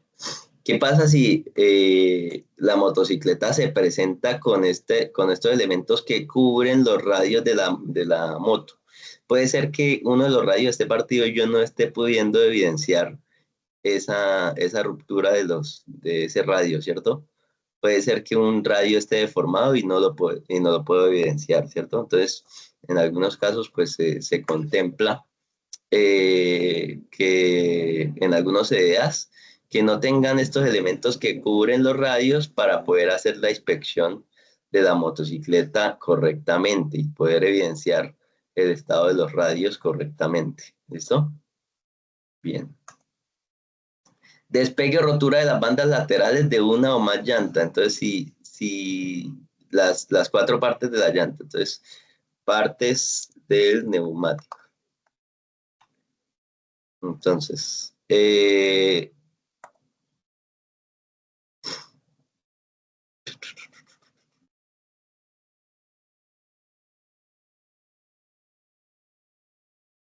bueno, el talón, banda de rodamiento, hombro, pared lateral o banda lateral y el talón. Esas serían las cuatro partes externas de un neumático. Por dentro tengo estos protectores de correa, si es una construcción, dependiendo del tipo de construcción, ¿no? Unos pliegues de acero y nylon, una carcasa y un aislamiento interior. ¿Listo? Y finalmente la pestaña que es la que conecta ya con la pestaña del rin. Pero las 4 partes principales de una llanta sería banda de rodamiento, hombro, banda lateral y talón o tacón también le llaman, ¿listo? Entonces, en este caso la norma me habla, normativamente tenemos dos nombres. Primero me habla que revise la banda lateral, ¿cierto? Luego me dice que revise protuberancias, deformaciones, despegue o rotura en la banda de rodamiento, ¿cierto? Y finalmente me dice que mire la profundidad del labrado, ya sea inferior a 1 milímetro o inferior a las marcas de desgaste especificadas por los fabricantes. Entonces, el tema del TWI, ¿cierto? Bueno, acá. Entonces, la identificación de los TWI. No es de carros, pero me sirve la explicación ahí. Entonces, los TWI son esos, bueno, acá en este caso, por ejemplo, ya el TWI me está diciendo que no puedo usar la llanta más, que hasta ahí ya llegó el desgaste de la llanta, ¿listo? Pero acá sí todavía tengo espacio. Entonces, el TWI o Tear Wear Indicator, indicador de desgaste de la llanta, eh, me está precisamente determinando ese desgaste cuando ya el fabricante de la llanta me está diciendo hasta ahí llegue, no vaya a usar la llanta más, ¿listo? Entonces la norma me dice ambas cosas, ¿no? Revise la profundidad mínima que debe estar superior a 1 milímetro y también determine entonces si la llanta ya tocó esos indicadores de desgaste, ¿listo? Bien, entonces en llantas tenemos 1, 2, 3, 4, 5, 6 defectos tipo A.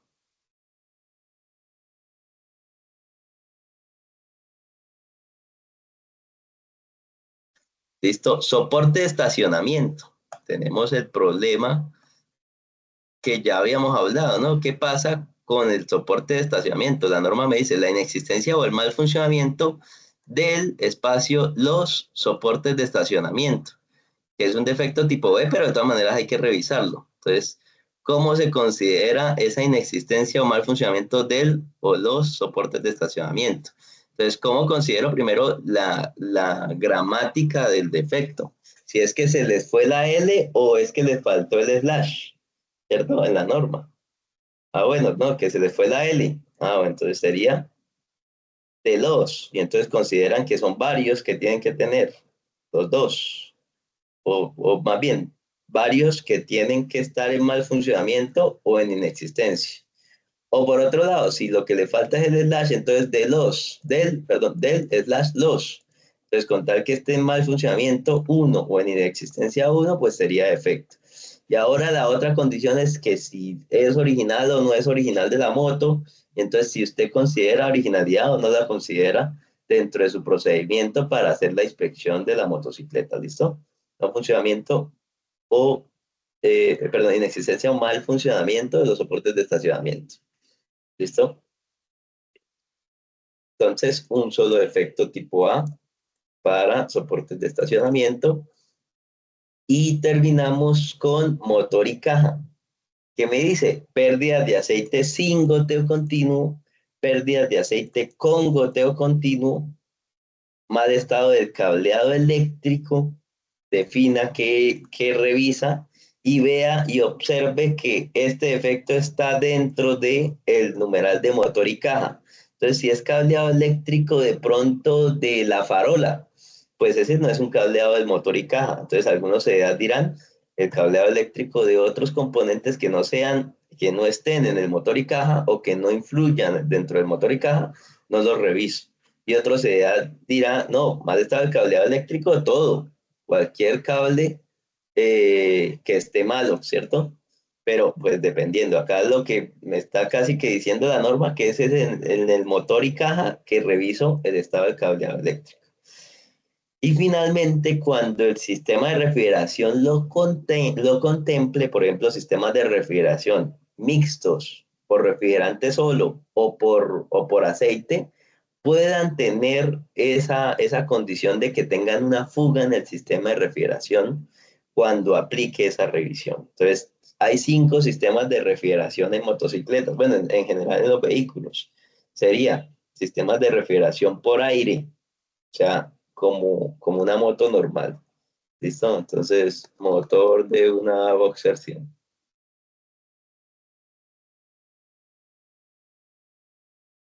Entonces ese sería un sistema de refrigeración por aire que tiene unas aletas y que con ayuda de la convección, ¿sí? Natural más que todo, pero también forzada por el choque de aire que tiene. Entonces, eso es una valla. Bueno, listo, me sirve. Esas aletas ayudan a hacer la refrigeración. Aire forzado. Entonces, una Biwis, por ejemplo, Biwis, cualquiera, la 100, por ejemplo. Vamos a ver si vemos por ahí el motor. Motor.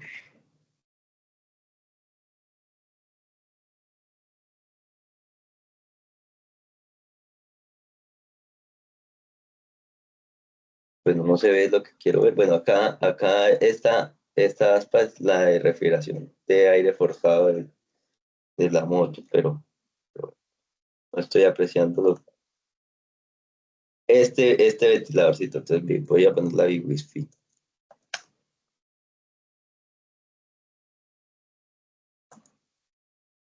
El ventiladorcito de acá, entonces está haciendo una convección forzada. No es convección natural, sino convección forzada, porque le está botando un flujo de aire con fuerza a través pues precisamente porque esa moto no puede recibir el aire ambiente tan fácil, precisamente por ese carenaje que tiene la motocicleta que cubre prácticamente por completo el motor. ¿Listo? Entonces, ese sería sistema de refrigeración por aire forzado. Entonces, o aire inducido también le llaman. Es aire forzado, por refrigerante, sistema de refrigeración por aceite y sistema de refrigeración mixto, que son sobre todo las motocicletas, por ejemplo, las triptónicas que tienen un radiador de aceite y un radiador de refrigerante. ¿Listo? Bien. Listo, en este caso tendríamos en motor y caja dos defectos tipo A y dos defectos tipo B. ¿Listo?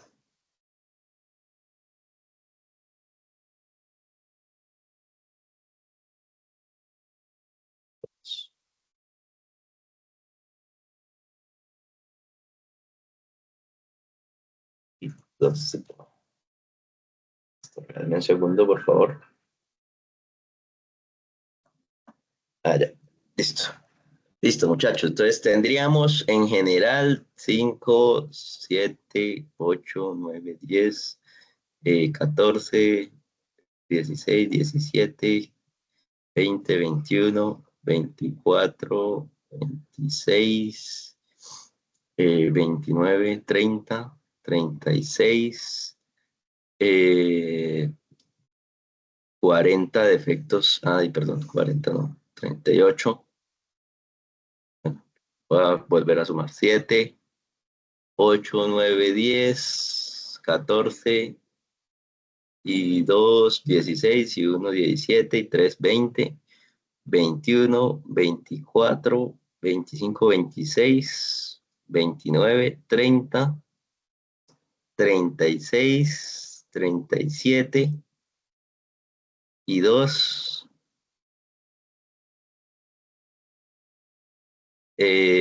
39 efectos tipo B, tipo A. 39, 39 tipo A. ¿Listo? Este sería el total. Y 7 efectos tipo B. 1, 2, 3, 4, 5 y 6. Me falta uno. 1, 2, 3, 4, 6. Me está faltando alguno. A ver cuál es. Eh, luces de tablero de instrumento, nivel del líquido de frenos. Profe, Sí, señor. qué pena. Es que yo había escrito ahí en el chat que el soporte de estacionamiento no es tipo B. Sí, señor. Gracias. Bueno, Ese era. Entonces son 38 tipo A. Listo. Y uno, 2, 3, 4, 5, 6 y 7. ¿Listo?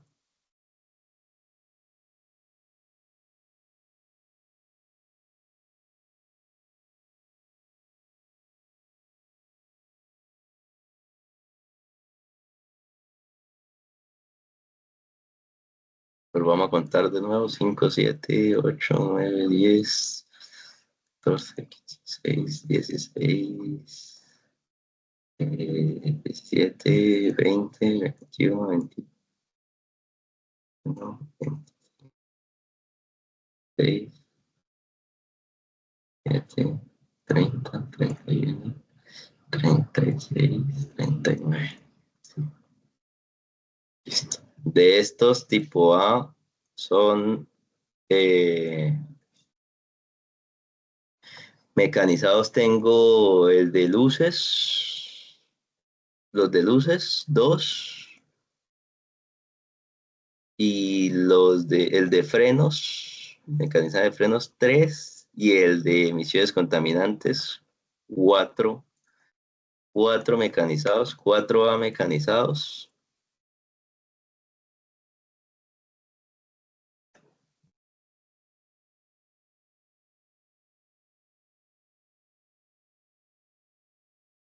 Y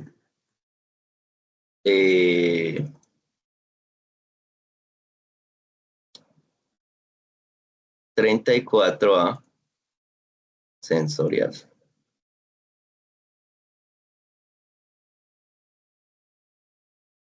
Y los tipo B son todos sensoriales.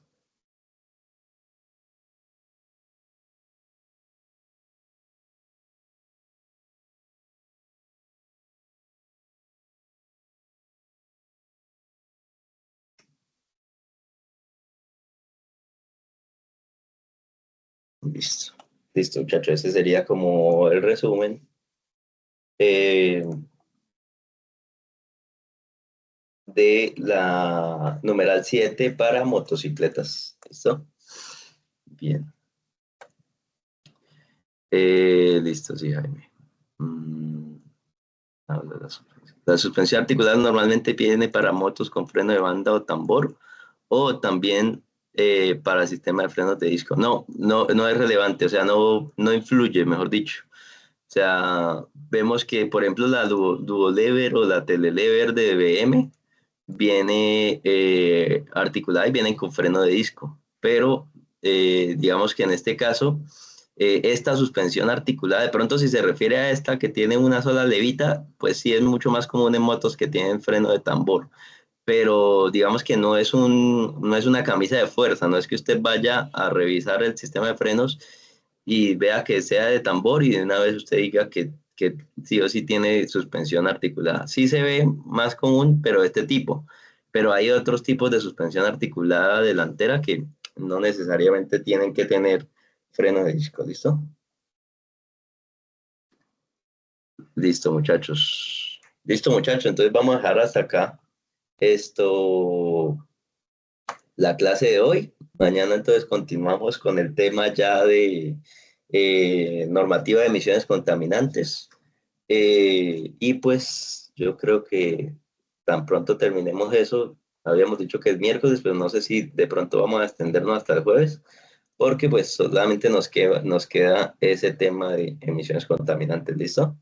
Entonces, pues la idea es esta semana terminar. Nos queda 3 normas, pero digamos que vamos a tratar de dictar esas normas en los días que quedan para poder realizar el último quiz y sacar las notas definitivas del curso. El día de mañana vamos a ver si programamos entonces en la noche la sesión de presencial de vehículos para pues poder manipular estos equipos y poder hacer de pronto la revisión mecanizada sobre todo de un vehículo liviano al menos, ¿listo? Para ver cómo se hacen esas pruebas de emisiones contaminantes, de suspensión, de alineación, etcétera, ¿listo? Y les dejaré entonces a los que no puedan la actividad esta adicional para los videos de esa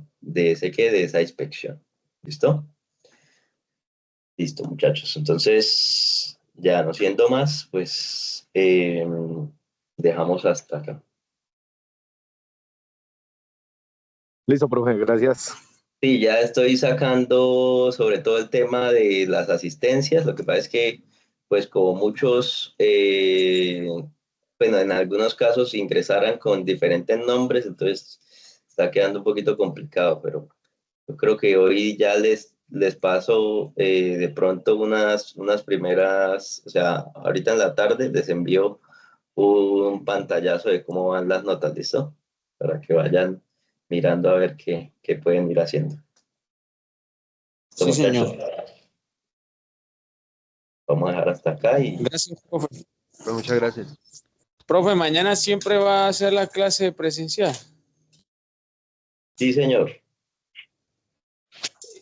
Ah, bueno.